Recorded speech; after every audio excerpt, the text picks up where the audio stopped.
PKB ungkap alasan kerjasama dengan Gerindra untuk Pilpres 2024. Wakil Ketua Umum Waketum PKB Jazilul Fawait mengungkapkan alasan PKB sepakat menjalin kerjasama dengan Partai Gerindra untuk Pilpres 2024. Salah satu alasannya yaitu demi memenuhi syarat ambang batas pencalonan presiden dan wakil presiden (presidensial threshold). PKB selalu mengajak siapa yang bisa, karena PKB tahu diri hanya punya 10% suara. Ketika bersama dengan Gerindra, ini, suara terpenuhi, makin dekat, kata Jazilul dalam keterangannya, Minggu tanggal 19 Juni tahun 2022. Adapun berdasarkan ketentuan UU Pemilu Nomor 7 Tahun 2017, hanya partai politik atau gabungan partai politik yang memiliki minimal 20% kursi di DPR atau 25% suara sah nasional yang dapat mengajukan capres-cawapres. Jazilul mengatakan PKB memahami betul ketentuan tersebut, sehingga harus mencari teman untuk membangun koalisi di Pilpres 2024. Ia menyebutkan PKB sudah menggodok sejumlah perjanjian kerjasama dengan partai yang dipimpin Prabowo Subianto. Namun, Jazilul menegaskan pintu bagi partai lain yang mau bergabung masih terbuka.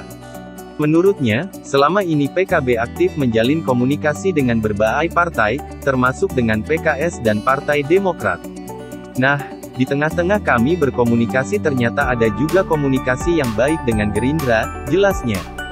Jazilul mengatakan selama ini kedua partai tersebut belum pernah menjalin kerjasama di Pilpres.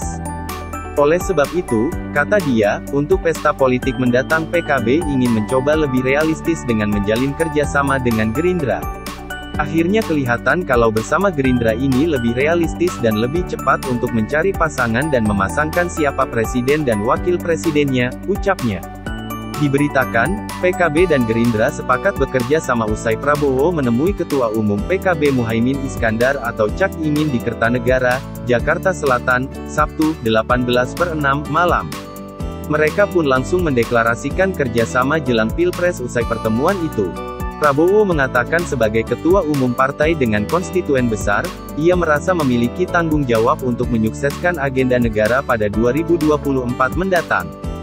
Kita sudah mencapai titik-titik pertemuan, titik-titik kerjasama, titik-titik kesepakatan di mana kita secara garis besar menyatakan keinginan kita masing-masing untuk bersama-sama bekerja sama dengan erat untuk menghadapi tanggung jawab kenegaraan tersebut, yaitu Pilpres, Pileg dan Pilkada 2024, kata Prabowo.